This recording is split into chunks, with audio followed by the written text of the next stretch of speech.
guys. Hey, episode number 24 of the Chaz Way podcast. We're joined today by Tomas Keenan. Thomas is an author. Thomas lives in the Dallas, Texas metroplex area, but he's been all over the place. I know that because I read his book. He has a book, very cool book called UnFu Your Business. And I'll tell you what, we're going to talk about the book. We're going to also talk more about him and his business ventures and his life ventures. I asked Thomas to be on you guys as a guest for this episode because I'm going to be really vulnerable for a minute.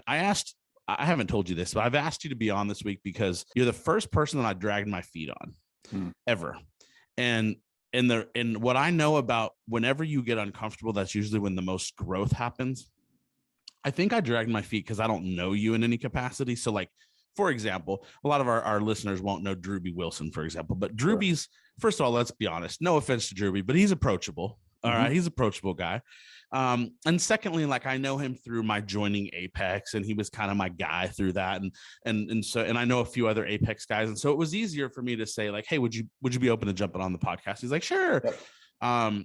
But I only know of you through like hearing your name, reading your book, and no offense to you, but you carry yourself a little more business, and so I found myself thinking, man, I think I'd love to have Thomas on it. The book really was an eye-opener for me, and there was a couple different times I thought about it. In fact, you also don't know that I stood next to you at Apex as I was talking to Drewby. You were standing right next to me, and I was like, what a great opportunity to introduce myself. And I was like, nah. And when I left the event, I was like, all right, God, I'm listening. So Without further ado, this is Tomas Keenan. Thomas, tell us where you're from. Tell us what you do for business. And then let's talk about your backstory. Well, first off, thank you for finally getting the balls to send me a message and putting this together. Sure. Because yes, I do get that aura, I guess, of yes, hey, I'm always angry. I've got this like kind of like Ryan Stewman. He's got that brow where if he didn't get Botox, everyone thinks he's angry all the time. I kind of suffer from the same condition. But I'm more of a teddy bear than anything else. But with that being said, I'm honored and grateful to be a guest here. This for me is a role reversal. I'm typically the one hosting the interview on my own podcast. So to come in here and sit in the opposite seat and have someone ask me the questions is always, it's always enjoyable for me. So thank you for bringing me in and giving me the opportunity to share with you and your audience. For sure. As far as me, man, I'm as transparent and open as they come. There's not a question that I won't answer honestly. And that has been a blessing and a curse throughout my life, as you can imagine. But I'm born and raised Long Island, New York. I grew up in Long Island. I grew up in a blue collar, middle-class family. And that's how I started my career. I barely got out of high school, but I found a passion, something I really loved. And that was custom car audio. I wanted to build custom cars, and I love audio, I love music, and I love putting the two of those things together, and also being able to do so by leveraging a skill set that I had developed over a long career. And I was pretty good at it. Was I the best? No, I don't think anyone's the best at anything, and there's always someone who could do something better than you. And even if you are the best, there's someone coming in real close behind that's going to take it from you at any given moment. There's a whole lot of lessons to unpack with that statement there. But I tell you this because it's like, I found that passion. I was doing the damn work. And then I went and I started the first business. I started the first business because as a technician, I knew more than my boss. Wow. Right. Start the business. I had $300 cash in my pocket. And 5 years into that business, I had to go and literally unplug the business from life support. Life support was me. And say, hey, this isn't working. And that was one of the hardest decisions that I ever had to make, because you got to understand something. Here I am, a 21, 22-year-old kid, right? And I say that kid because I was a complete idiot. I owned this business, and it was very empowering. This is ego driven here, just full transparency, right? There's a lot of ego that starts to get built up when someone your own age or even older than you comes and says, hey, what do you do for a living? Right? And you want to come on there and pound your chest and be like, I have my own business. It makes you feel good inside. You feel accomplished. Even though you're not making $1 on the back end, you still feel accomplished because you get to put that like facade out there that, hey, I'm a business owner, right? Mm-hmm. So when I had to pull that plug and I went back to work for someone for a couple of years to get back on my feet financially, when someone came in and asked, hey, what do you do? And I had to say, hey, I'm the 12-volt manager at this custom place up the road here. That hurt, and it hurt a lot. Wow. Right. So it was like, all right, well, I need to somehow get back into the entrepreneurial game. I need to get back into the business ownership game. And it took me 3 long years to finally get the balls to go and do it again. Because when I closed my first business, if you would have said to me, hey, in a couple of years, you can open up your second business, you're going to own that one for 11 years and it's going to do pretty well, I would have told you to fuck off. Wow. Because I wanted nothing to do with it. I didn't want the responsibility. I didn't want to deal with hiring. I didn't want to deal with taxes. I didn't want to deal with paperwork. All I wanted to do was the work. And you know what? The work was where I was comfortable. Interesting. Going back to what we opened with, right? Yeah. So I found comfort in doing the work because it came naturally to me. I was good at it. It was safe. Mm-hmm. I could show up every day, put the work in, and at the end of the week, I had money in my pocket. Yeah. So, wow, interesting. So my next question then on that, I mean, that's a really good way to open and kind of set the tone. So where was the shift then? So where was the shift? I started business number 2. This go around, I had a business partner. And we made every single mistake I made in the first business 2 times for the first 5 years of owning company number 2.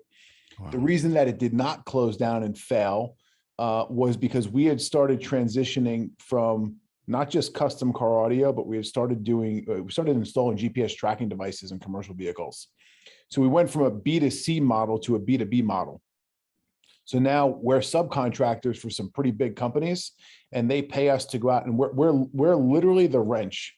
So, hey, we ship these devices to this customer's location. You guys show up there, you put the gear in, you verify that it works, you get out, you send us an invoice, and even though we say 30 days, we'll pay you, it's more like 90. Okay. So that was what the business model had shifted over to. But we had 2 tough, strong, born and bred New Yorkers, hard-headed guys. And we just had an insane work ethic. So there was no failure because we just outworked the failure, if that makes sense. Wow. But you can only do that for so long before your body just says, hey, fuck off. Mm-hmm. So we got about 5 years into it. And that was the first life-altering event for me personally. 5 years into it, my wife comes to me and says, hey, guess what? I'm pregnant. All right, cool. This is something we kind of been working on for a while, and it was taking a little bit longer than expected. So at the age of 35 years old, that's when I heard the pop, right? That's when I was like, oh, it's time to become an adult, right? Because now I'm starting to realize a couple of weeks after learning that my wife's pregnant, all right, we're bringing a child into the world. It's no longer just me, the dog, and the wife, and the 2 cars in the driveway and the house that I'm responsible for. I'm now responsible for another living, breathing human being. Mm-hmm. So it's time to get real serious here, because up to that point, it was like, nothing was that serious to me, mm-hmm. right? But now, since I have this real responsibility, it was time to get real serious. And I started stepping back from the business and looking at it from more of a 30,000 foot view. Right. And I'm like, all right, well, cool. What's going on here? And I could see the potential. I could see the future of where we were going as a company. I just had no idea how to get there. So what do you do in this situation? And if you look back in my history, history repeats itself, right? We literally know that from history, and your own personal history will repeat itself too. So if you go back in my history, when I hit that glass ceiling on my mobile electronics installation skill set, I went and found someone who knew more about it than me, paid them, and they coached and mentored me to become an elite installer. And if I wound up going to a trade school for it, and it cost me a bunch of money, right? So I went to trade school for 90 days to go learn from the best in the world. Okay, cool. What's the adult version of that in business? Mentorship. I could go find a coach or a mastermind or something. And I was like, cool, let's roll. So we went and hired the first business coach, worked with this guy for a little bit. And the first thing he told me was day one, I work with him. He's like, all right, if you're going to work with me, you're going to read. And I was like, here we go. So I laugh at that now because I consume books like they're going out of style, physical books and audio books. But I laugh at that because it wasn't that I was uneducated or I wasn't reading, right? But from the age of 17 to 35, I never read a book. I had read every owner's manual, installation guide, the latest and greatest, all the new tech whiz gadgets for the industry that I was in because it was interesting to me. And I would take that knowledge and turn it into a dollar, right? But this is on a much larger scale. I've got to go and take and consume this information that's going to better me as a human being, not just Tom, the installer. Wow. And it lit a fuse under my ass like I can't even tell you. And that led from one coach to a second coach. The second coach led to the third coach. The third coach happened to be Ryan Stewman in Apex Entourage, where I came in as a paying client in 2018. And fast forward here in November of 2020, I was asked to come aboard as the COO of the company. It's like, wait a second here. How does that even happen? Right here I am. If you follow the whole progression path, and this, I thought of myself for years as Tom the installer, not Tom the entrepreneur or business owner, even when I was the business owner, if that makes sense, right? Because installation and being that technician was just, it was part of my DNA. And it took me a long time to go through that progression path and literally change every bit of my DNA and all the cells in my body to become and evolve into this new human being, this new version of Tom, which sits in front of you today. Yeah. Still have a passion for that stuff. I still love it, but it's, let me rephrase the passion. I still enjoy it. Don't ask me to go put the shit in your car anymore because I don't want to do it. Like I've lost the passion to go do the work, but I still enjoy the finished product. I'm still tied in with those industries. I still go and I speak at their events now. So it's kind of like, hey, I used to go to these events and listen to these guys speak and learn new things, the latest and greatest tips and tricks. And now here I come back full circle and I get to give back to the industry that started it all for me. Right. Absolutely. So are you plugged into the industry? So like, do you still own businesses in that industry? No, I'm out completely. So you're out completely. Okay. Yeah. Then you sold your business. Yeah. So it's still a thriving business. Yeah, it's still fully functional, operational. I don't know what the team size is. There's a funny thing that happens, especially when you have a business partner. It's also me coaching other individuals too, especially in the Apex ecosystem. It's clear as day now when you actually remove yourself from the situation and you put third party eyeballs on it. I see it over and over and over again, and I've talked about this on stage at some of our Apex events and other events I've gone to speak at. And if you have a business partner, you have a wife, I don't care if it's a wife or husband, let's call it a spouse, right? If you have friends and family, as you continue to personally evolve and develop yourself, if you care about those people, which I would assume you do, it's very important that you attempt to bring those people along with you and educate them a little bit more so you don't lose touch with those people. What winds up happening over time is let me try and map this out for you here, right? And I know this is an audio podcast, so I'm not trying to get too visual. You come in, you're learning at a level and you're equal to your, what's called a business partner. Okay. And this is what happened in my life. This is how I know it so well. You're both coming in, you're both equals, you're doing the damn work every day, you're making progress in the business. One of you decides to, hey, you know what we got going on here right now isn't enough. I want more. And doesn't make a difference what more is. Sure. Now you get the fire lit under your ass to go out there and figure out, hey, how do I make more happen? Okay. And in my case, it was, hey, let's go the personal development route and make ourselves into a better version. Because if I can make myself into a better version, the rest of this shit's going to come automatically. Right. So I start going down this path of personal development and I start climbing and skyrocketing as an individual. Right. My business partner still stayed on this flat trajectory. So as time increases, I go up, he stays flat.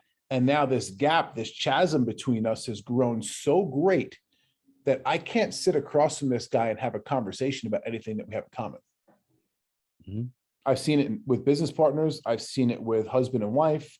I've seen it with family members. I've seen it with, friends you grew up with and you wind up evolving and now you can't even sit down and talk about shit that you guys used to enjoy.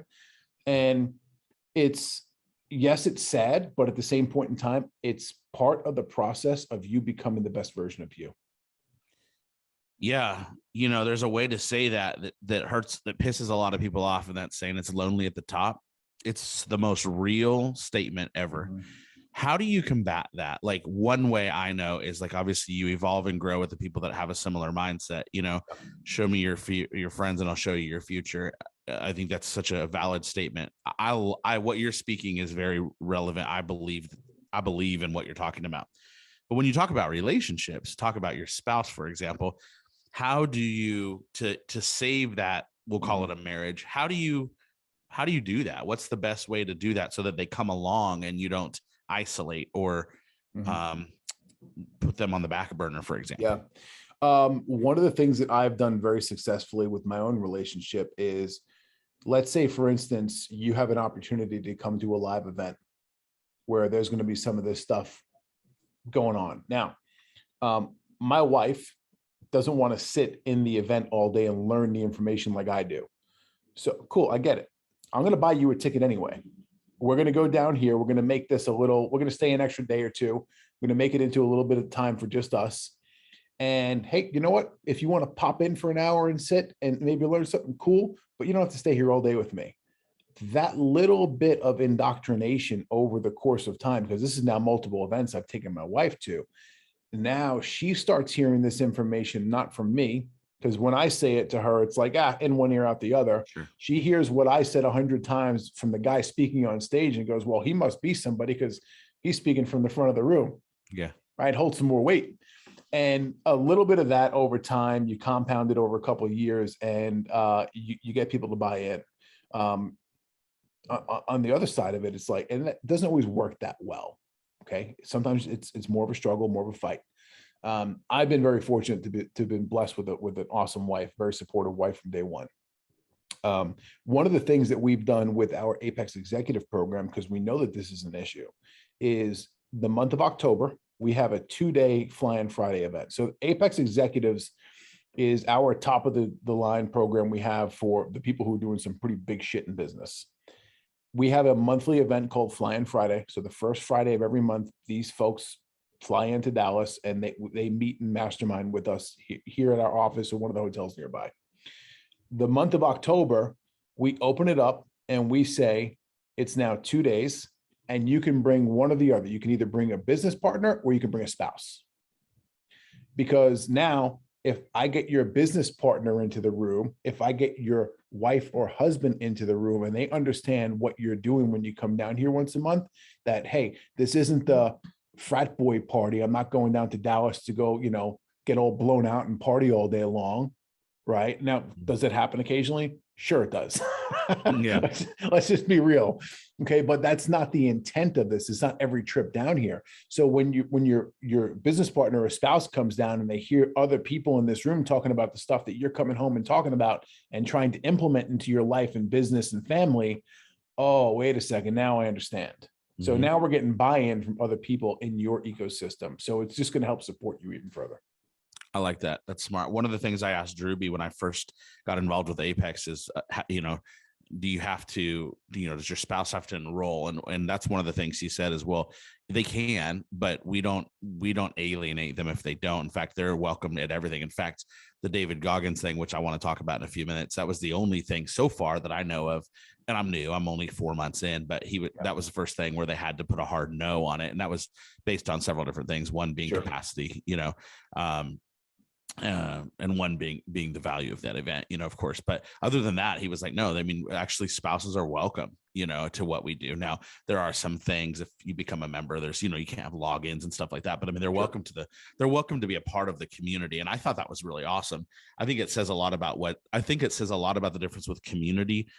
Whereas there's other things, there's other platforms that don't really represent community. They represent just a more of a black and white type thing. And what you're saying, like, hey, if you're going to make your way to the top, pull people with you versus pushing them out. That's one way to do it. Just like you said, there's some exact examples right there. I love that. So let's talk about Apex, for example. Whenever I bring on Apex people to the podcast, I try not to get too deep into it because I realize the average listener or viewer does not understand Apex, and that's totally fine. Yep. But I do want to talk about how you've gone from being a business owner into being a student of the program, being enrolled in Apex, and then now being on board as a staff member and a very, very key part of the staff. I know when you listen to the way that Ryan Stewman edifies you, it's not only is it very classy, but it's also very, I believe, very authentic. I don't know Ryan personally, but I think what he says is real. I do believe what he says, and he speaks very highly of you. So where did that transition happen? You said you were just an 18, you were a student. Yeah. How did that happen? Man, it's funny how life just kind of deals cards to you sometimes. And yes, it's some of your doing, and yes, it's some of the Lord doing it for you. So 2018, I wound up joining Apex, but it was, I don't know, we'll call it the fall, maybe late summer of 2017. I was working with a pretty high performance business coach out of Long Island. Guys, I learned a ton from, still respect the hell out of him to this day. Real sharp dude. And I'm in his office, and we used to meet 3 Fridays out of every month. So I'd go into his office, we'd spend 2-3 hours together and either have deep conversations to overcome hurdles, or we'd actually dive in and build some stuff and make things happen. So I'm in there one day having a conversation with him, and he looks over, and this is what you pay someone for, by the way. You don't pay them to be your friend and say, oh, everything's perfect. He looked at me dead serious and says, you suck at sales and you need help. Okay, that was a throat punch. Like, I've been selling shit since I'm 17 years old professionally, and you're telling me I'm awful at it. Great, thanks. Well, he goes, I got a suggestion for you. Because I'm going to drop you into this Facebook group called Sales Talk with Sales Pros. Now, I got to give you some context here. I'm in a small office in a professional building in Hauppauge, New York. It's me and my then coach, Dean, and we're 2 born and bred New Yorkers who are rough around the edges, right? Like, you've heard me say it a couple of times on this podcast already. You know the title of my book. I have no problem with 4-letter words. Yeah. Okay. He goes to me, but I got to warn you, the guy who runs that Facebook group, he's rough. And he's talking about Ryan Stewman. Yeah. So I'm like, all right, well, shit, I've been in the blue collar industry my whole damn life. I think I can handle it. Yeah. So I get into this Facebook group, and I start watching and seeing some of his live videos and the stuff he's putting up there. And I'm like, holy shit, he's office rocker. You got to understand something. Stewman back then was completely unfiltered. Okay. Today, he has definitely taken it down several notches, but he was extremely raw, especially going back 2017, 2018, right? If Facebook had its current policies with the language you could use and some of the comments you could post, he would have been banned for life. So I tell you that because I'm watching these guys, the videos of this guy. I'm not a paying client at this point. I'm consuming all the free content. And it's kind of like watching a train wreck. Like, hey, I don't want to watch this, but for some reason I can't take my eyes off of it. That's how I felt about Ryan. And the more I watched, the more I consumed, the more I started saying, hey, as much as I don't like this guy for whatever reason, I don't even know him from a hole in the wall, but something tells me I don't like him. For whatever that reason may be, he's smart as shit. And what he's saying now is starting to make sense. So now I'm watching more. I'm like completely just consumed with watching content from this guy. I wind up going over to his YouTube channel. There's thousands of videos. There's thousands of blog posts on his website. And I'm just like, how did he get all the shit done, first of all? And now I'm just diving in deep. So Sunday afternoon, okay, maybe, I don't know, 8 o'clock, 9 o'clock New York time, I see a post go up in Sales Talk with Sales Pros. And it's like, hey, sign up today. And I think at the time it was $3,000 to join Entourage. Sign up today and you get all this extra shit. It's like, fuck it. What I got to lose? $3,000. Okay. So this was the first coaching investment that I had made with my own money, not company money. Because everything prior I had run through my business top way. I ran this through a business too, but I had wound up structuring other entities and LLCs for a whole bunch of reasons I won't get into now. But this was the first thing that I had done investment wise for myself that was not attached to my current business partner at the time. Mm-hmm. Okay. So I go in there, I spend $3,000. I dive into the courses, all the calls. You're a client, you see what it is. There's lots of calls. There's tons of training material. I mean, you can go back there and get lost for months just consuming the amount of content that we have. So I start doing this and I start understanding it and I start buying into it and I start actually doing the work and I start posting regularly on social media. I start making myself into the attractive character and I start to get noticed by my industry peers very rapidly. So I go from, average Joe status in the GPS tracking industry to all of a sudden within a couple of months, people are coming to me, offering me crazy jobs and bids and relationships. And hey, how did you make this happen? So I wind up going through, following the whole online course we have called Build Your Machine. I wound up starting up this Facebook group specific for the industry. And I'm seeing a lot of traction. I'm like, wow, that's pretty damn cool. So I'm like, hey, I definitely got back my ROI on that $3K. A couple months later, Stuman puts out his second ever private jet trip. Pay me $5,000 and you can come on a jet with me and I don't know, 5 or 6 other people. We're going to fly from Florida to the Bahamas and we're going to stay at a resort. We're not staying overnight. We're going for one day. We're going to mastermind at the resort for the day. And then we're going to get back, we'll eat dinner. We're going to get back on the jet. We're going to fly to Florida and we're going to go our separate ways. Cool. I got some serious ROI from this $3K investment that I made with you. Let's call it, I don't know, 6, 7, 8 months ago. Fuck it. I'll roll the dice into $5,000 because I had made that money up at this point. Right. Wow. So I spend the money and I made it into an adventure. I actually flew into Florida a couple of days earlier. I flew into North Florida and I wound up renting a car and I went to visit 3 or 4 people who I was doing business with. And I had, lunch and dinner and went out and had a couple of drinks. I built further relationships with those people. I then got to my hotel, stayed in a hotel that night. The next day I met with 2 other people that I was doing business with and I helped them overcome some hurdles and obstacles in their company. And the day after that, I get on a jet with Stuman. We fly to the Bahamas and we mastermind for the day. And I was one of a couple of people that he was helping, but the man literally laid out the next 12 months of my professional career and told me exactly what to do step by step. Hey, I got the whole plan figured out. This is the end result. This is where you are now. This is exactly what you need to do. I'm writing notes like crazy. Cool. I leave this thing and I'm like, I can't get home fast enough. I got work to do. Yeah. I get home, about a week or so passes, and I get a message from him. And it's a voice note on a Facebook Messenger. He's like, hey man, I really enjoyed working with you. You may think I say this to everybody, but he goes, this isn't the case. I know that I could help you because I've actually done this stuff with people in the past. And I want you to come in and work with me one-to-one. So my first thought is like, oh, here we go. The hardcore closer is trying to hardcore close me onto some ridiculous package. Yeah. So, the defense mechanism goes up. I start thinking about it. I'm going back and forth with him with a couple of messages. And at the time, it wasn't even called Apex Executives, but this was the Apex Executives program. And I wound up, I think I paid $35,000 for the year. And I put it on a Delta Platinum Amex. And man, that card was so hot I didn't have the money.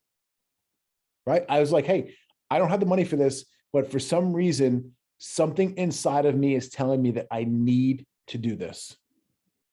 So I put the money on a credit card, right? Wound up paying it off. I don't know how much, many months later, but it's over. It's way over and done with. Let's put it that way. But that right there got me in the door to what's now Executives. It got me in the door to work one-to-one with Ryan for nearly 2 years. Right. And now, I'm in this program so long that he comes to me and actually he didn't come to me. I came to him first. I'm a firm believer, and this is a lesson here for everyone who's listening. Plant seeds, right? Wherever you go, just start planting seeds because you never know when those suckers are going to sprout. Yeah. Right. Seeds you planted 2 years ago, you may get a phone call tomorrow morning from some seeds you planted. And it's like, hey, opportunity here. It comes knocking. So I started planting seeds with Ryan because I saw that he had this vision to grow what was Apex Executives. And at this point in time, like I said, I got people from the GPS tracking industry and the 12-volt automotive industry reaching out to me saying, hey, help me grow, help me with this, help. And I'm coaching these people for free and I'm having success with it. And it is extremely fulfilling for me. Mm-hmm. More fulfilling than me actually doing the work that I get paid to do in the business that I own. Yeah. All right. So I say, hey, Stuman, I know you're trying to grow this thing over here. If the opportunity ever arises, this is me planting the seed. Okay. I would love to come in and help your people. That was it. That was August of 2019. Okay. October of 2019, I get a phone call from him and he goes, hey, you still want to coach my people? You still want to help out? Yeah, sure I do. Thinking that, he's going to start getting things ready. And he's like, okay, cool. I got 2 clients for you. Start tomorrow. That's just the way the man takes action. He's not calling you to waste your time to say, hey, would you like to? No. I got it for you. Let's go. So that was it. I kind of got thrown into the fire. And at that point in time, I transitioned over to a professional coach. I started getting paid to help people. And I did that for quite some time. COVID hit. I'm still coaching, doing my thing over there. COVID hits. I realized that I'm not in love with the industry that I'm in. I'm kind of done with it. I'm done with the people. I'm done with a bunch of bullshit. Are you still remote at this time? Like, yes. Are you still in working on Long Island? Yep. Still in New York. I'm still flying in here, once a month as an executive client, executive coach. I was still a client, but I was also a coach. Gotcha. So COVID hits and this whole thing. And I was just like, man, I'm done with it. I'm done. And my wife and I have been talking for 2 years already about moving. And one of the pieces of criteria that we had was to go to a state with no state income tax. And that really shrinks the pool very quickly. We had both frequented Dallas multiple times with my monthly trips down here. We both liked the area and we was like, all right, let's move down there. So we ended up selling a house in New York. Went up telling my business partner, hey, I'm done. Let's get the wheels moving here because I want out. I'm going to sell you my half of the company. And obviously that just takes a bunch of time to do it the proper way. And I went up moving down here in September of 2020. And I get down here and I started another company. You started what? Started another company. Okay. 30 days later, Mrs. Stuman calls me again. Hey, I know you're down here. Yeah. I want you to come build some epic shit with me. All right. Well, what does that look like? Let's have a conversation about it before I tell you no. Right. And that was kind of, it kickstarted it. It was like, hey, I want you to come in here and help me take what we already have, which is something that's good, if not great. And we're going to make this thing extraordinary. So November 1st, 2020 was my transition date because that was the date that I got out of my company and I started full-time here. So let's just pause right there. And tell me what has changed in your life. Right? There's guts I want to get into. I want to get into your book. I want to get into a lot of things and your story. But from that day, when you made that commitment, what's changed for you? Like on a personal level, what's changed for you? What's changed for me? My structure and routine had to change. Right. Again, this is me, blue collar Tom. I never worked in an office before. Right. And granted, even though I had a successful 7-figure business, we had a remote company. Like I worked out of my home office. My partner worked at his home office. And we had a Regis building that we'd go into once a month for our team meetings. We didn't have a real facility. So I never went into an office and worked in an office environment. So that was a little bit of a transitionary period to come into a formal office and do that. Restructuring my morning routine so I could be the most effective that I can be here, but also still pour into myself first. That's something I learned years ago, just coming into the whole Apex ecosystem, was the importance of taking care of me first thing before I did anything else throughout the day. Yeah. Right. What else has changed? I think that my relationship has strengthened and grown even deeper with my wife. Full transparency. We've dropped off a lot of people from our lives as well, right? Especially a lot of people back in New York who, it's like, hey, out of sight, out of mind. That's part of it. I get it. Some people don't like the lifestyle that we live. And some people were like, hey, you joined a cult, see you later. And they're out, like literally.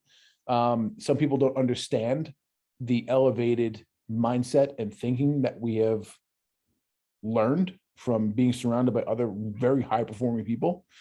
And it's continued to cause and build a chasm in other areas of my life. That's why I'm so familiar with this.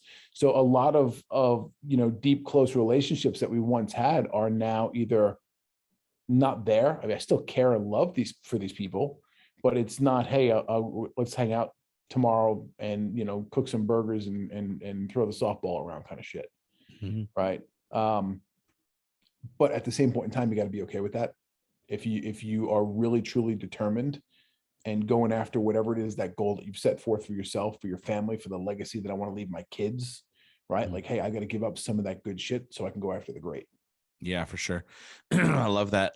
If I'm not mistaken, you have some weight loss success as well, correct? Yeah, sure. Where did that begin, and where are you with that process? Man, I've seesawed my whole life. I've been one of those guys, right? And let's put this into perspective. I currently sit here in front of you today. I'm 6'4". I've been a big guy forever. I'm 275 pounds. Okay. So June, May of 2020, COVID hit. And one of the reasons that sparked all of this massive change and me selling my house was I took on the 75 hard challenge. Right. So Andy Frisella, go Google it, go hit the YouTube. There's countless podcasts and shit on it all over the interwebs. Just go check out what 75 hard is if you want to get a real deep dive into it. So I had known about this for about a year or so, and I had already started working out and going to the gym, and I was doing 3 days a week and then 4 and then 5 days a week. And like, I was getting stronger, but I wasn't losing any weight. And at my peak, I was probably about 315. Okay. Mm-hmm. So I'm definitely stronger and feeling better, but I don't think I have the wherewithal to get through 75 hard, right? And a very brief rundown: gallon of water per day. It's not a problem for me. 10 pages of reading per day, not a problem for me. No alcohol. That scared the shit out of me, to be fully transparent with you, sir. Right? I've been known to enjoy alcohol. Okay. Just, it is what it is. Yeah, sure. Right? Keep it real. That scared me. And then it's 2 workouts per day. And one of them's got to be outdoors. I was like, right. All right, I'll get through that. But the alcohol scared me. The funny thing is, the alcohol was the easiest part to give up from all of it. So I go through this thing, and it's day 3 of 75 hard when I get hit with a lightning bolt of reality. Right. In my home office, above my office, and this is going back to New York, above my office, I had this slogan. Okay, it's just a piece of artwork, right? And one of my personal core values is I refuse to be average. So my wife, my birthday, when they got me this piece of artwork, there it is sitting above my office desk, and I'm up there looking at it, and I said, holy fuck. I'm average. I built an average business. I live in an average home. I've got 2 average ass cars in the driveway. I'm in average physical health. Like, what am I doing? And that right there was the real spark for me to get moving big time. And right then and there, I made the decision to move forward. I was not going to fail 75 hard. I was going to walk through that finish line, even if I had worn off my fucking foot and I was stumping around on an ankle. That's the mindset that I went into it with. So I wind up completing this thing and doing it. And I wound up, I think I finished it. I was about 253 weight wise. And that's with 2 workouts a day. You got to keep in mind here though, because there was I couldn't get into a gym. This is the peak of COVID in New York. Every gym under the sun is out. I don't have any workout equipment at home whatsoever, except for a hard ass floor. So all of my workouts were done on a hard wooden floor or carpet, or me getting out on the road and doing some road work with either running or long walks. Right. So, but this strengthened myself mentally tremendously. Right. It took my patience for people's average bullshit. It took it from already a short amount and made it absolutely 0. And it really helped shape me into the person that I am today. Now, has my weight gone up a little bit since there? Sure it has, because I'm not working out twice a day, 7 days a week. right? But I've gone in, I've done other iterations of this program as this continued, and there's still elements of it that I implement and utilize to this very day. Do I drink a gallon of water every single day? No, I don't. But you know what I do? I still carry around a gallon jug with me, right? For instance, last night, I get home, I got my gallon jug, and I wound up falling asleep, and there was this much water left in the bottom, you know, an inch or so within the gallon jug. So technically, I would have failed 75 hard, right? But I'm not on the program, but I got close to that gallon. So little things like that are still in. Still working out first thing in the morning, because the key piece that you learn in 75 hard is you've got to front load your day, because you don't know what the day is going to throw at you. So you may as well get all the hard shit out of the way first before the day can come in and just throw the bullshit at you. Yeah. Yeah. You know, so I've attempted 75 hard twice. I will complete it one day. Attempting it twice Hold has on, been. sir. I'm going to call you on your bullshit. Yeah. One day does not exist in the calendar. Okay. Hit me with it. Let me hear your concept. I just gave it to you. One day does not exist on any calendar that I've ever opened up and looked at. So if you really want it bad enough, go and set the date. Because until you set the date, it is just it's a wish or it's bullshit. When you set the date is when it becomes a goal. I like that. Okay, I'll put a date on it and you can hold me accountable. How about that? Let's go. Okay. So I've attempted it twice. One thing, this is a little cheesy sounding, but one of the coolest things, I've always been very open and very social media. Like I put everything out on social media, and both times that I've tried it, I've been very public about it. What's cool is a lot of people don't know about 75 hard. So just you going through this, a lot of ears are going to hear about it that have never heard about it. So it piques a lot of interest because it is very interesting. And although it's called 75 hard, it's only as hard as you allow it to be. And the hard is different for everybody. Like for you, it was the alcohol. That wasn't hard for me. Gallon a day. I've been drinking a gallon a day since 2016 for the most part. There are days I don't. Sure. That's not hard for me. Reading 10 years ago, I would have ever read. Now I read every day. So there are things that are harder.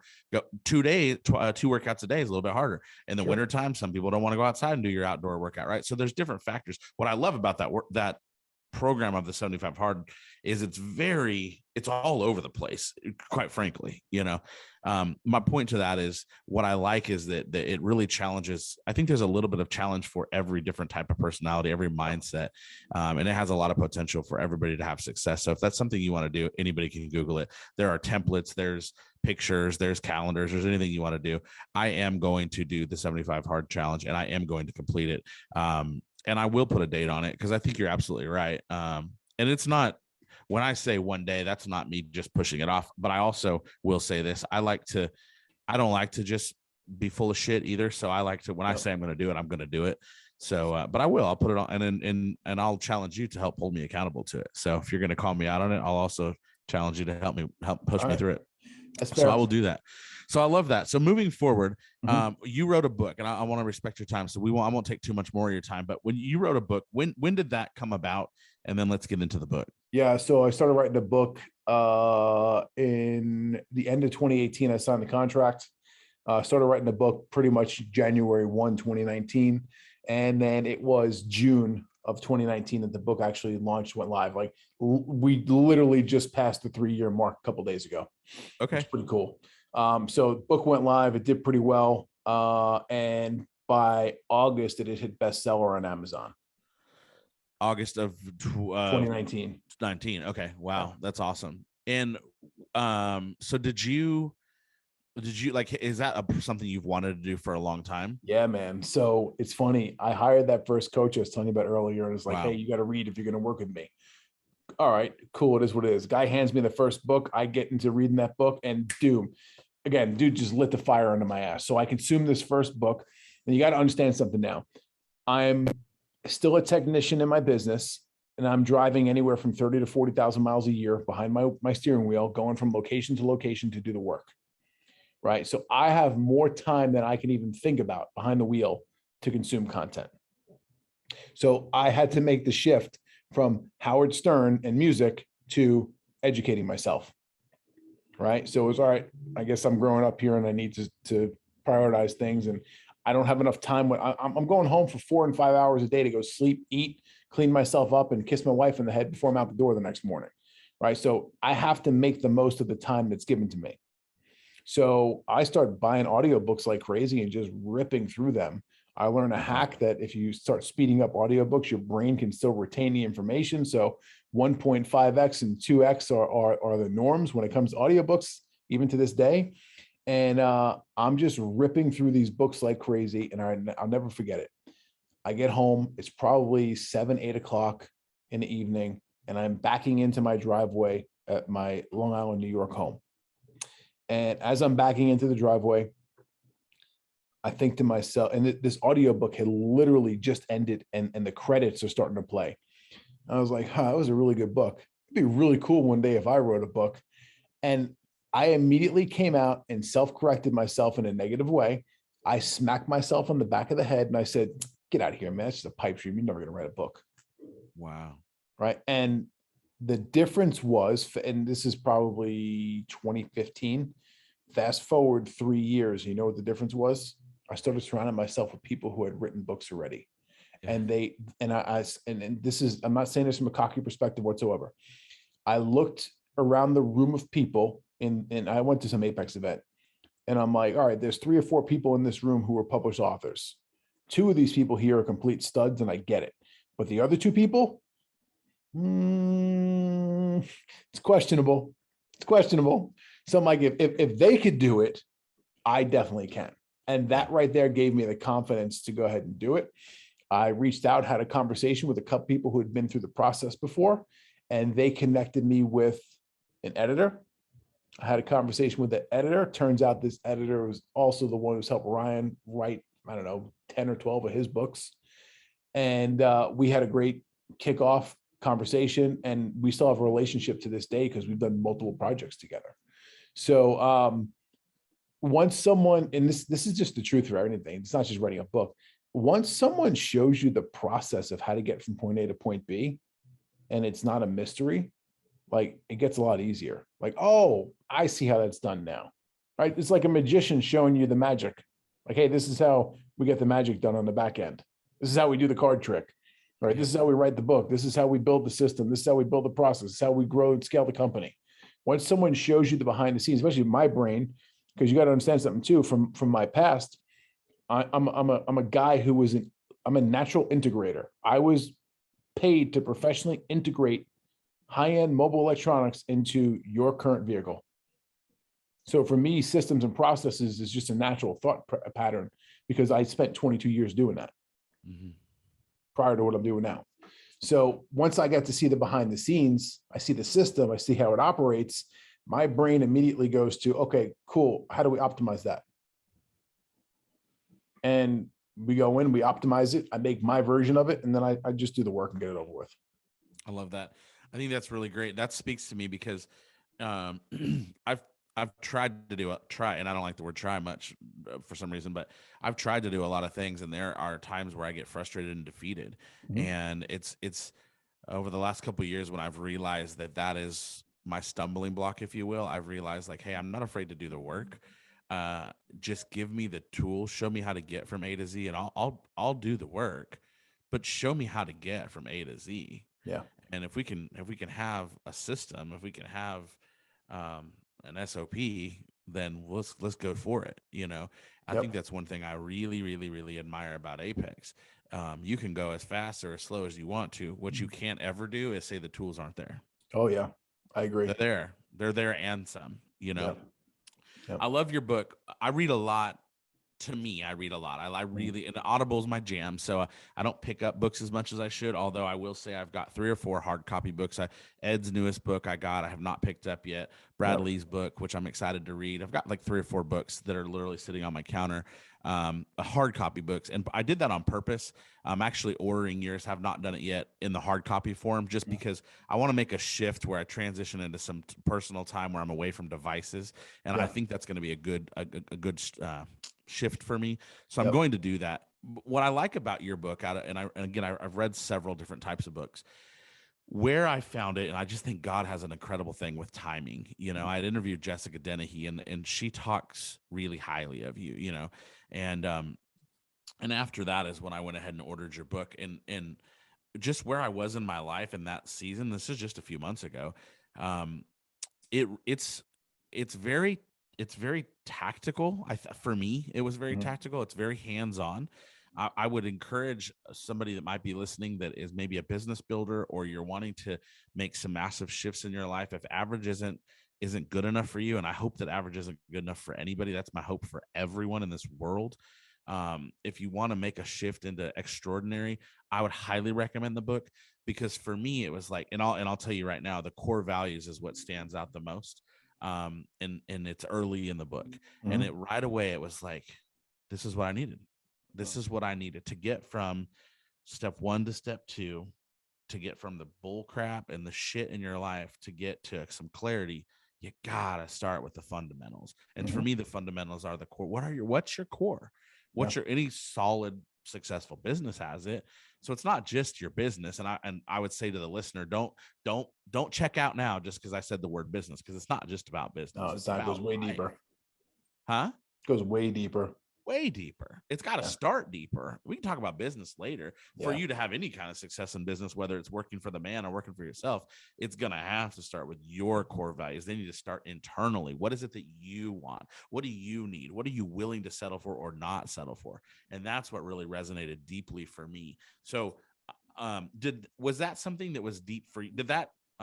Did you implement that from somewhere else? Did the core value piece come from somewhere else? Like, because I feel like Stuman's got a lot of that too. Is that something that you? It was way before Stuman, and honestly, a lot of the core value shit that we've been working on since I came in is because I came in and we fine tuned and dialed it. That's awesome. But I talk a lot about that book about core values and what they did in my last company. I explained the difference between company 1 and company 2, why company 1 failed, why company 2 is successful. And the missing piece is what I call the vision, right? You need to establish a very clear vision in order for a company to be successful. There's 3 equal parts to the vision. You need your purpose, right? What's your why? Why are you in business? And it can't be to make money, because that's bullshit. Right. Number 2, what's your mission? What are you doing? Who are you doing it for? And by when?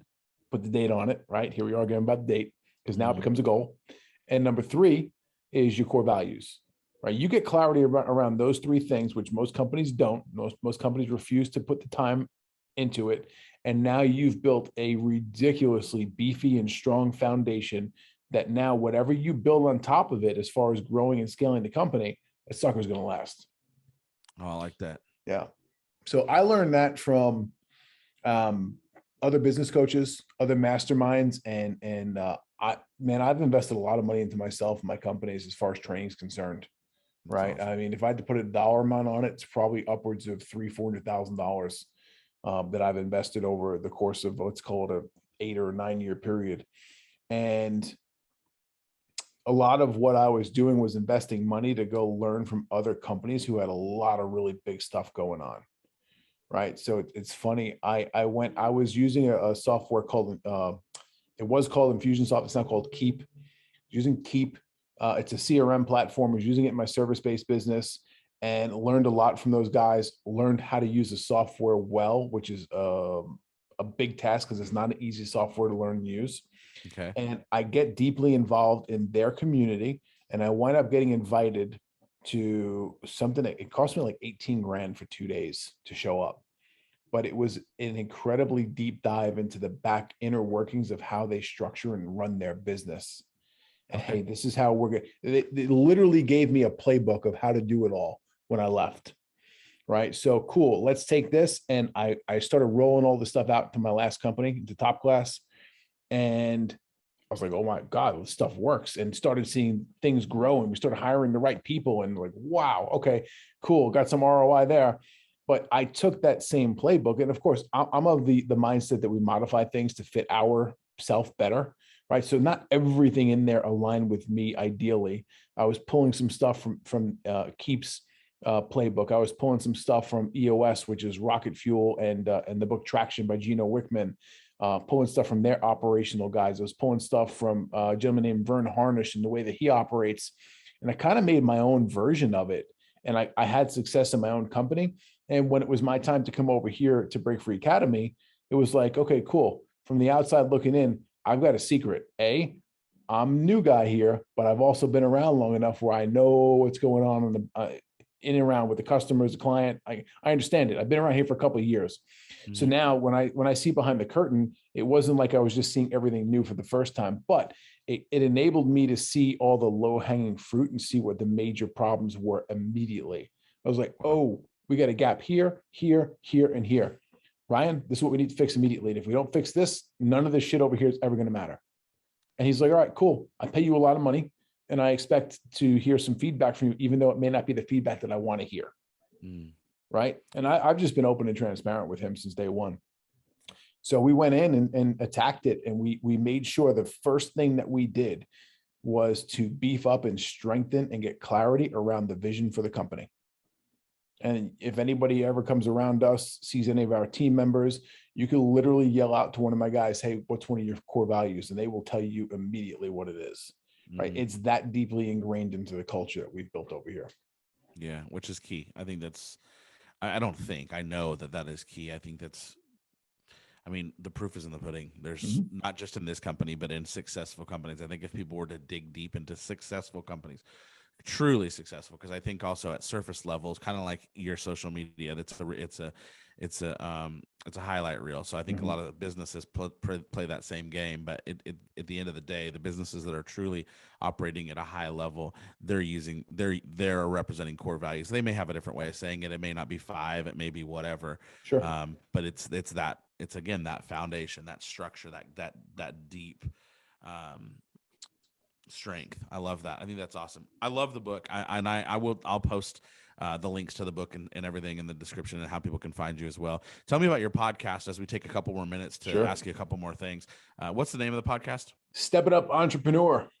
How often does that come out? So we go out once a week, and it usually hits around 6 a.m. on Wednesdays with a new episode. It's one of those things that's kind of like, hey, this is Stuman coaching me back in the day. You better go start yourself a podcast because they live on forever, right? We can record this podcast here today, and 5 years from now, someone may hear it and get some value from it. That's pretty damn cool. That's about as evergreen as it comes, my friend. So I started doing that. A lot of people think like starting a podcast is this big, difficult thing. And for those of us who have done it, it's like, yeah, it really isn't that difficult. But yet they kind of put you on this elevated platform like, oh, you're a podcast host. Yeah, cool. So it holds some weight. And that's not the whole reason that I do it. I do it because I get to get free coaching from others. That's the biggest win when it comes to podcasting. If I'm a podcast host and I bring in some badass people and I get to interview them and ask them questions, like very candid questions, real, raw, authentic, right? They're going to come in and deliver that A game. They're going to help me, right? We're going to develop a deeper relationship. I started doing them here in person at the studio, at the office. So now when I have a guest who comes in, I like to make it more of an experience. Hey, you come in, we're going to take some photos. We'll show you around the office. We'll go in, we'll record. We're going to shoot video with this too. We're going to turn it into other content that I'm going to share with you and give you for your time for coming in. Oh, and by the way, I hope you're free for dinner afterwards too, because we're going to get something to eat. So now we're breaking bread, and now I'm building a deeper, further relationship with another human being. Who knows where that leads? Again, going back to planting seeds, right? I'm planting seeds for the future of me, the future of this person, the future of Break Free Academy. 100%. So my podcast started the first week of 2020, and my complete intention that year was they were all my podcasts were between 8 and 15 to 20 minutes long. Whatever was on my heart, I put them out every Monday morning. I usually record Sunday nights. Whatever was on my heart, I'd pray about it. Whatever I felt like I needed to speak about, I'd speak about. Record them Sunday. They'd come out Monday, 8 a.m. I went through 2020 like that. About September, October, it felt like it was not. It was just didn't feel. It felt forced. Yep. I think I got through about 42, 43 episodes, something like that. And then it just kind of felt like, oh, shoot, I need to record. Oh, I didn't get it done. I'll record it Monday. It'll come out Tuesday. Nobody will care. And it was just, I just didn't feel as natural anymore. So I dumped it, not with the intention of it being done forever, but it just didn't feel, if it didn't feel natural, just didn't want to do it. Sure. And so I just kind of stepped back a little bit, and because I don't owe that to anybody. You do what feels right. And then I just started thinking and brainstorming what felt right. Well, I love people. People is my, like 100% people are my jam. And I know a lot of people, and I like to know more people. And so why not capitalize on that? Why not? I can bring some value in 10 or 15 minutes. I can talk from my heart, and whether I talk about my battle with my weight, whether I talk about my experiences in churches, whether I talk about being an only child raised by a single mom, I can bring you value. Mhm. I can tug on your heartstrings. I can make you want to go live a better life. Whatever is on my heart will resonate with people. Sure. But you and I together can bring Mhm. even more value. So why not bring more value? Yeah. And guess what? Now we're having a conversation. Now we're going to build a stronger relationship. Now you're going to hold me accountable to 75 hard. Now the next time I'm in Dallas, we're going to have a handshake, right? And so to me, it's like, it's personal. Yes, I'm going to network. You call it planting seeds. I love to plant seeds, but I love to network. I love relationships, you know?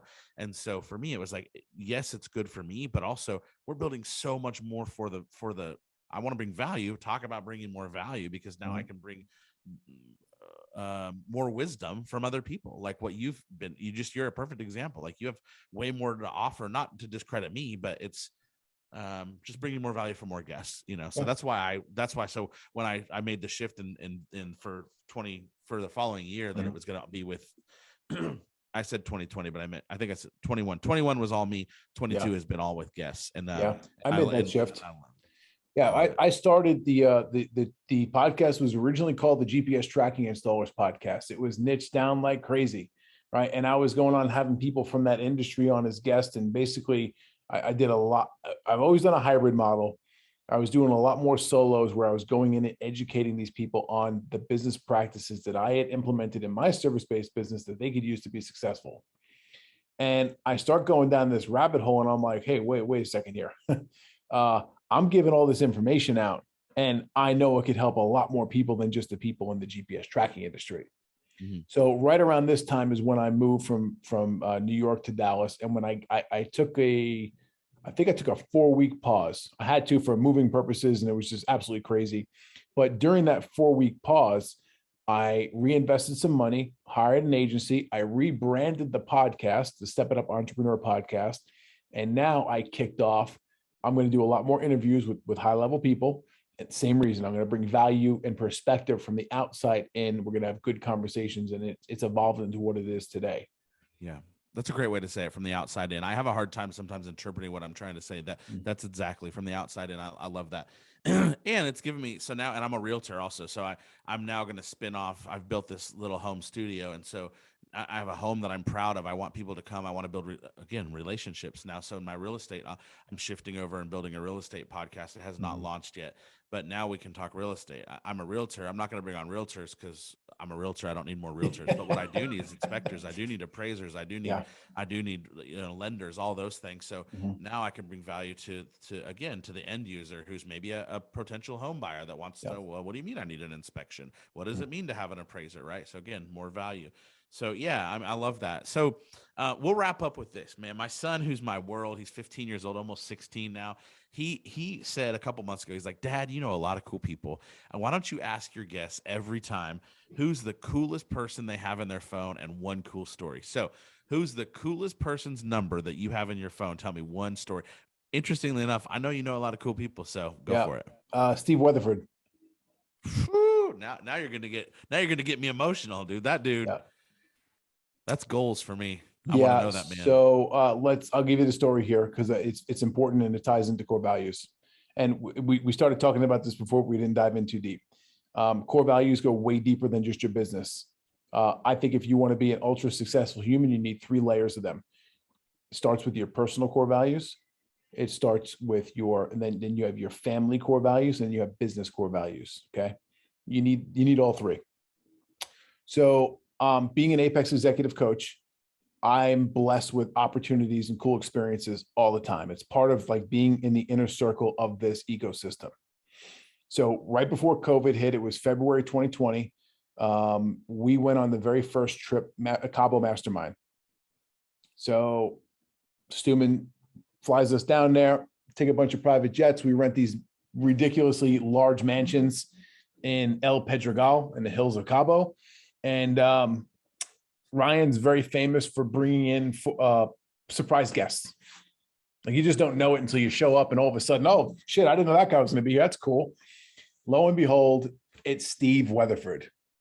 Okay. Now, being a born and bred New Yorker, right? Being someone who's not like a diehard football fan, but like I know football. I played football growing up. Like Steve Weatherford played for the Jets and the Giants and went to the Super Bowl with the Giants and was voted the world's the NFL's most fittest man or fittest player for 3 years in a row. Dude's a stud. He's a complete freak when it comes to his body. And it right? doesn't stop there. That's the crazy No. part. So Steve Weatherford's in freaking Cabo in a mansion with me for 3 days, him and his wife. So I wind up just sitting down and having conversation after conversation with this guy. We had a couple of Coronas together. We ate dinner together. And the very last, and getting to know him at this point, the very last day, he spoke to the entire group of people that were there. Right. He was like the speaker, the closeout speaker for this very intimate mastermind. And he starts talking about champion. Okay. And the guy is literally a world champion. It just is what it is. And he was saying he's got a lot of kids. He must not have cable or something at home. Him and his wife have no fucking pastime except taking care of each other. He's got a lot of kids. Yeah. So he was explaining to us that he wakes his children up and puts them to bed every night by speaking champion over them. Wake up, champion. Good night, champion. And this repetitive action of speaking champion over your children is you're slowly reprogramming their subconscious to make them believe that they're fucking champions. Huh. Wow. Brilliant. So going back to the way that I do things is like, all right, well, that's Steve Weatherford's method of doing that. How do I pluck from that and make my own version of it? And I don't know, it was probably a year and a half, 2 years ago. And I'm kind of just sitting around and not doing much. And it was like, zzz, the lightning bolt comes and hits me. And it's like, holy shit, I figured it out. And it was like, hey, I don't have core values for my family. I've got young kids at home, right? And again, this is a couple of years ago. My kids were younger. My oldest is 8, and I have twins who are going to be 6. So my kids aren't old, right? I can't give these kids 7 core values to remember for a family because I can't even ask my employees to do that. They don't get it. We've done them down to 4 core values here at Break Free Academy, so everyone can have the mental capacity to remember them. Yeah. So I can't ask kids to even remember 4. How do we simplify this? How do we like make this monkey-proof, paint by numbers kind of methodology? It's like, I got it. We need 1 core value. Had a discussion with my wife. I explained it to her, and she's like, let's roll. I'm on board.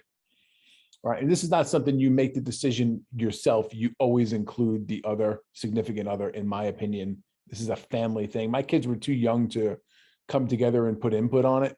Right. But this is a decision that my wife and I made very consciously.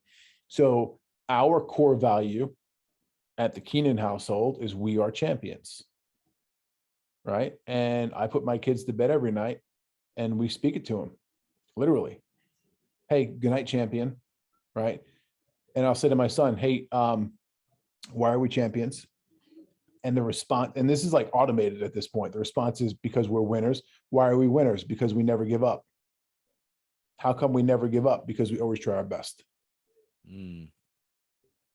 So if I could train, at the time he was 4 years old, if I could train a 4-year-old to do that, what's your excuse for not training your team members who are grown adults? Mm-hmm. Right. And now it's like, hey, if I don't pull this out of my kids at night before they go to bed, it's like, hey, Dad, you forgot to.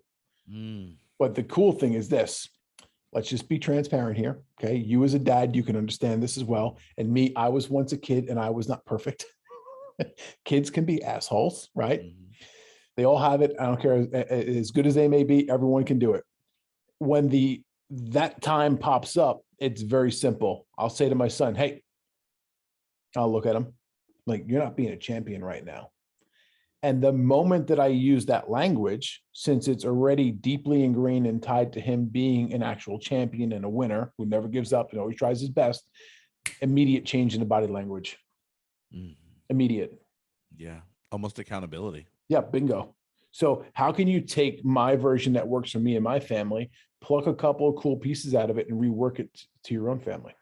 Yeah. I love that. I'm going to spend some time meditating over that, because I think that's powerful. And I think that's something that I definitely want to do, as a dad and as a spouse as well, because, I'll be honest with you, man, my son's almost 16, and I've done a good job as a single dad. I was a single dad forever. And I do think I've done a good job. It's not easy. It's scary sometimes. And sometimes I beat myself up, but there are times where I'm like, what could I do different? Even now, like now that you figure a couple more years and you're kind of sending them off into the real world. But I still think it's not too late to still instill value, still instill things. It's ironic that you say champion, because I use the word champion with him a lot. I also use the word proud a lot. I'm an only child raised by a single mom. My mom, like, we're very close. And my mom's got her flaws. She drives me crazy. Sometimes I drive her crazy. But one of the things that I will take with me forever is that my mom has supported everything I've ever wanted to do. Now it's real estate. Years ago it was MLM. She supported me. We wanted to do MLM. She could easily never believe in me. A lot of people don't believe in people who want to do MLMs. I won't even go there. Right. But I mean, no matter what it was, I wanted to be a firefighter at 14 years old. She supported that. I was a radio DJ at 19. No matter what I wanted to do, she supported me to this day, to this very day. To this day, like, hey, I hope your podcast is good. Literally. And I want my son to always know, like, I'm so proud of him. And I don't think all kids get enough of that, because kind of we're a product sometimes of what we've been raised by, Sure. But and I think it's, just a great reminder of your example that you just said that you were able to take from Steven, is just how can you also make some adjustments in what you have going on at home. I took a lot from what Ryan said in Dallas about what he does with his family. It's a little different, younger family, different dynamics, but they're just that whole thing where they pray as a family and they talk about, I just think those things are really important. So anyways, I love it. Thanks for sharing that. I think that's so cool. I also want to say, anybody who doesn't know who Steven Weatherford was, because I did not know who he was until I went to my very first $1 million mastermind last year. No clue who he was, but that was by far like the highlight of that event, was hearing his testimony. And I will know that man one day. I told Danny Galvez, he was on my podcast back in February, and I was like, man, I'm an emotional guy. Again, only child, single mom. I'm a crier. I was like, I don't want to go to Apex. I don't want to join Apex. It's a bunch of buff dudes and with beards and black shirts. He's like, well, they have emotions too. Believe it or not. Danny's like, you believe it or not, those guys cry too. And I was like, man, like, and I talked about Steven. I was like that is like people that have like real, true, crazy testimony. Anyways, I don't want to get on a tangent, but he's got some real life testimony to share, and for sure, it's powerful. So, man, as we close, what two last things, and I'll keep it brief.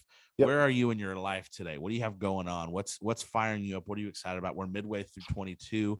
What's exciting for you? What's fueling you as you move forward in life?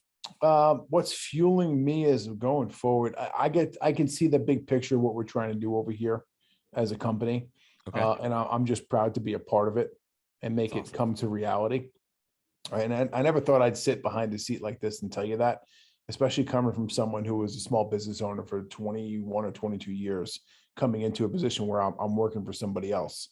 I still got businesses on the side and investments and stuff, and that keeps my mind busy and occupied over there, which is great. But the biggest thing that I could probably say that I'll call it lesson learned for this year, 2022, is that health is everything.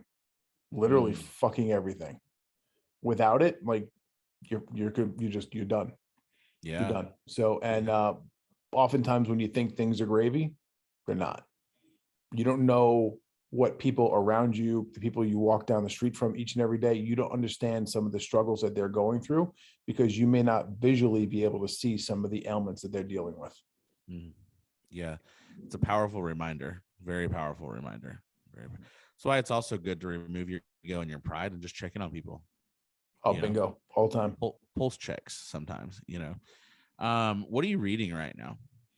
What am I reading right now? I tell you what, I just finished, because I have to transition and find a new one. Okay. I just finished Tim Kennedy's book called Scars and Stripes. Scars and Stripes? Scars and Stripes. So if anybody doesn't know who Tim Kennedy is, He is a Green Beret, U.S. Okay. Army Green Beret. He's also an he's actually currently, he's still an MMA fighter, but he fought in the UFC for a while. Owns a bunch of businesses, but he's all over social media. He's done a bunch of podcasts, friends with Joe Rogan kind of guy. Like he's in the inner circle with the upper echelon of people. Okay. Out of his mind, excellent fighter, and had a hell of a story to tell in his book, where he literally talked about his life growing up, some of the things he's been through, done, going to war and coming back, and it was a really cool story.